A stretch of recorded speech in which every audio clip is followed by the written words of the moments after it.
2025 was a pretty good year for finding time at the workbench. I think I've built over 30 models this year, and with this in mind it's probably time to reflect on these kits and see which were good, and which were not so good.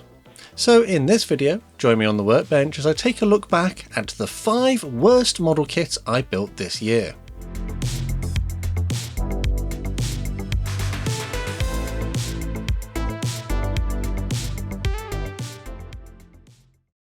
As someone who makes reviews about model kits, I have compiled this list keeping in mind some of the following criteria. So first up, what is the quality of the product like? Is this a high quality moulding, or does it suffer from lots of flash and other imperfections? How old is the tooling of the kit? Some companies like to hide old toolings in new boxes, and this will be taken into consideration with the models treated appropriately. How well designed is the model, and do the parts fit together well?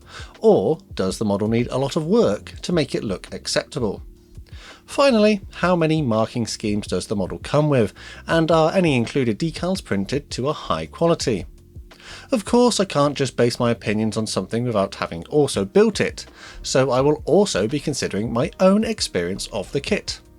How well did I manage to build it? Did I encounter any problems with the model, or did I make mistakes myself that could have affected the final outcome? Finally, and I think most importantly, did I have fun and enjoy building the model? After all, what is the point in a hobby if you don't enjoy it? All of these things have helped inform my experiences and choices over the last 12 months, and keeping these things in mind, I've curated the following list. Anyways, with that mentioned, let's get straight into number 5. The 5th position on this worst kit list is the Revell EC135 helicopter in 1/72 scale. This kit is not a particularly old tooling, dating from 2001, but the particular version I built here was available from 2015. So whilst not necessarily the newest version of the kit, it was still fairly recent in the grand scheme of things. It only featured a single paint scheme, which was generally fairly simple to complete. The black and white painting instructions featured in the kit, whilst a bit annoying due to the various shades of grey, were not that much of a problem given the fact that this model is pretty much just a single colour. The decals were pretty nice and applied to the model well, but were not quite up to the quality of more modern releases. The main problems I had with this kit were the level of flash, and some moulding imperfections on the clear parts. For a fairly modern kit with a good amount of detail, the slightly poor mould quality was somewhat frustrating, and I had to try and improve the clear parts as best I could. The clear parts were not quite the right shape, they suffered from gaps where they joined the body of the helicopter, and ultimately featured moulding defects which affected their clarity. A shame really, because on a model this small, which features quite a lot of clear parts that could be used to view the details inside the helicopter, it does let down the overall look of the kit. A slightly disappointing kit that deserves a place in this list. Coming in at 4th position is the PM model DFS 194. It's probably no surprise that older toolings make an appearance in this list. But seeing as they are still on sale in model shops today, it's only fair that they make an appearance here. This model kit is no exception, being something I picked up this year in order to practice some painting. Whilst the original tooling dates from 1994, the version featured here was released in 2020. The level of detail is very basic. The accuracy of the shape of the kit is somewhat questionable as well. But the benefit of this simple kit was that it was fairly quick to build. Featuring a total of 13 parts, progress was quick and the build was completed in only a couple of days. In fact, it was so quick that I felt it needed a little diorama to go with it, because otherwise there wasn't really much to look at. Things I liked about this kit were that it came with 2 different paint schemes, and the wood grain decals I used in this build were actually pretty good. Unfortunately, the canopy on my example was damaged and was missing a corner, which had to be repaired with some clear plastic. Also, the price of this kit, retailing for £8.99 here in the UK, is not particularly good value for such a simple, crude and old tooling, especially when you consider the incredibly low part count. So for these reasons, I think this model sits quite well here in 4th place. Moving on to third position, I'd like to introduce you to the Hellcat in 1/72nd scale. I wanted to branch out this year and try some brands that I don't have much experience with, and thought I would start, as most modelers do, with a starter set. Sadly, Hella is still treating their starter sets like we are living in the 1990s, by just chucking some fairly random paints in the box of a standard kit and calling it good. Good aspects of this kit were that it came with the choice of 4 different paint schemes, a fairly simple design of the model, and it wasn't exactly expensive, retailing for less than £10 here in the UK. Unfortunately, I did not see any value in the included paints, as they were either pretty poor quality and not great to use, or were simply only required for the smallest of details. The decals were usable, but suffered from excessive decal film, which had to be cut away as it actually joined some of them together. And whilst the printing of the transfers was okay, the small stencils were little more than just white blobs, which don't really add to the quality of the finish of the model. The tooling is pretty old too, dating from 1977, and although Hella does tell you on the box the age of the tooling, it suffers from some flash, crude raised details, and warping of the plastic parts. But despite these problems, Hella has had this version of the kit on sale since 2020 and thinks that it is suitable for a beginner. Granted, it wasn't that hard to build, it was just a bit underwhelming.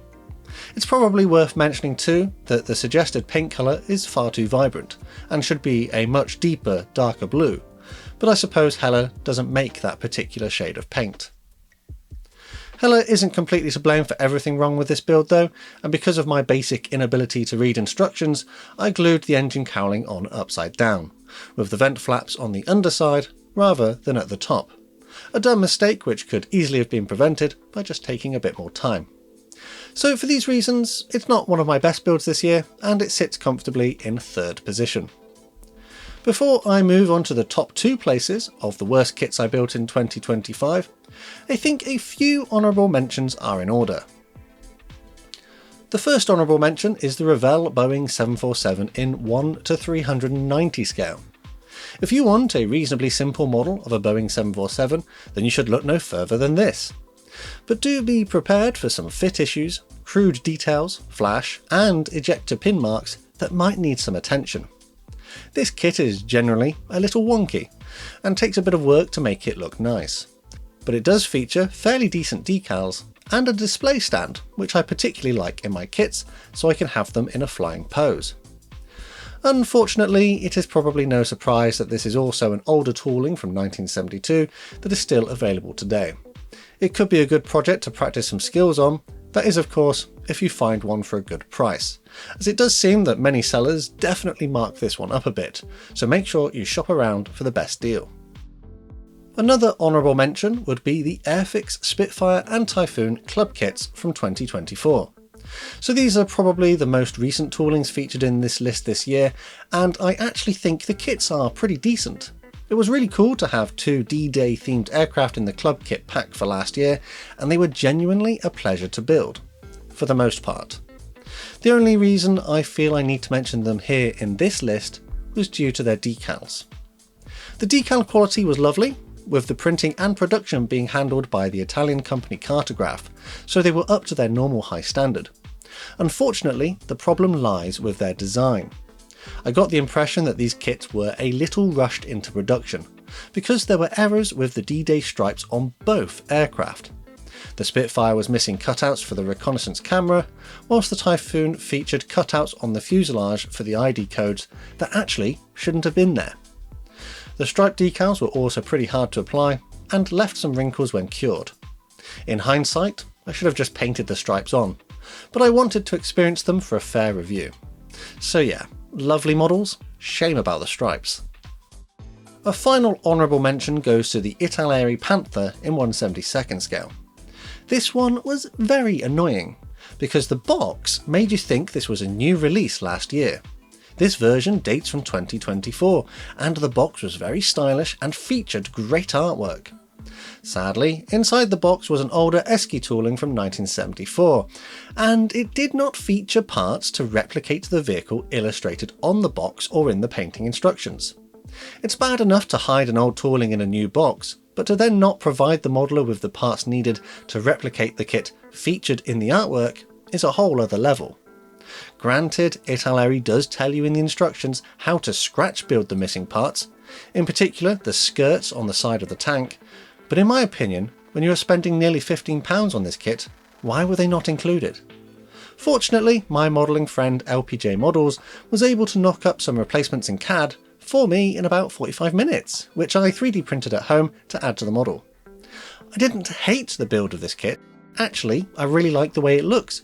I haven't done that much in the way of armour, and I practiced airbrushing the camouflage, and generally fairly satisfied with the results. Yes, the old tooling is a bit wonky in places, particularly those Lincoln length tracks just don't quite look right in my opinion, but to overcharge for an old tooling that doesn't come with all the parts you need to build the kit was a very frustrating experience this year. With those honourable mentions out of the way, let's move on to the top spots on the worst kits I built this year. Coming in at second place is the Academy P40B Warhawk in 1/72nd scale. I built this for a recent group build on my Discord server and thought that it would be a fairly simple and quick build. And whilst I don't hate this build, it was almost comical in how bad this model actually is. The tooling, once again, is not particularly recent, dating from 1987. It supposedly is a copy of a much older tooling though, but with some slightly updated features such as engraved panel lines. I did purchase this kit in 2025, and Academy clearly has no problems continuing to manufacture and sell this kit in the modern age, despite all its shortcomings. The problems with this kit are quite extensive and range from simple things like the level of detail being quite simple, there's some flash and ejector pin marks that need cleaning up, a lack of colour callouts in the black and white painting instructions, and a few little fit issues that need some filler in order to fix them. Sadly, it extends to more serious problems such as the general shape of the aircraft being a bit wrong, or otherwise cartoony, with its short landing gear legs and massive bomb that actually touches the ground and raises the tail wheel into the air. And this is actually part of the design of the kit, as it's featured in their own promotional images online. Despite all these problems, I actually found the decals to be quite usable, if scaled a little bit oddly. And I did enjoy practicing my freehand airbrushing techniques for the camouflage scheme. I didn't hate building this kit, but a serious model of the P40 in 1/72nd scale, it certainly isn't.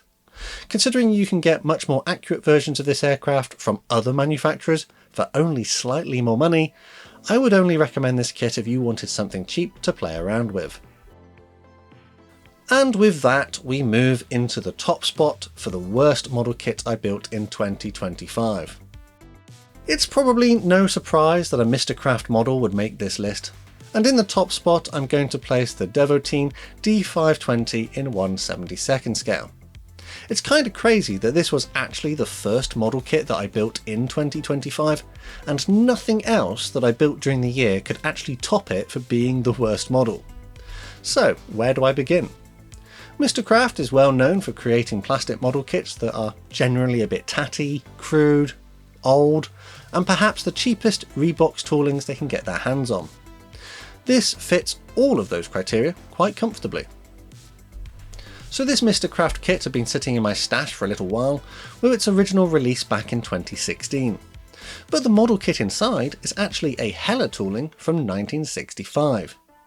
It's not a surprise then that this was simple, crude and poorly detailed, and suffered from loads of flash. The instructions were up to Mistercraft's usual standard, with references to details that don't exist in the kit, confusing paint colour callouts, and decal placements of decals that don't seem to be on the sheets. The decals look to be to Mistercraft's normal quality too, which means that they would fall apart the second they touched water. I've experienced this on virtually every other Mistercraft kit I've built in the past, so I know this is a real problem. And thinking I was being really smart, I decided to purchase an aftermarket decal set from Print Scale for this particular kit. The decals cost almost as much as the kit, so they have to be better quality than the ones included, right? Turns out, no. It would seem that in this case, Print Scale used the exact same decal manufacturing system as Mistercraft, and once again, they fell apart instantly.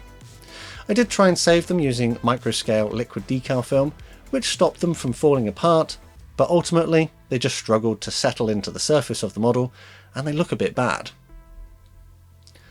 The paint masks that came with the decals though were probably the best bit of the build, and I was quite happy with the camouflage scheme as I don't have much experience with French aircraft like this.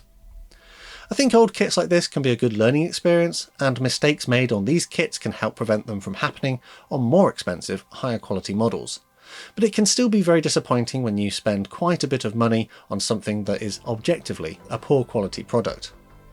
And yes, it might not be a surprise to many of you that old toolings make bad kits, but I would not be doing a fair job of reviewing these models if I didn't point out the bad kits hidden in new boxes.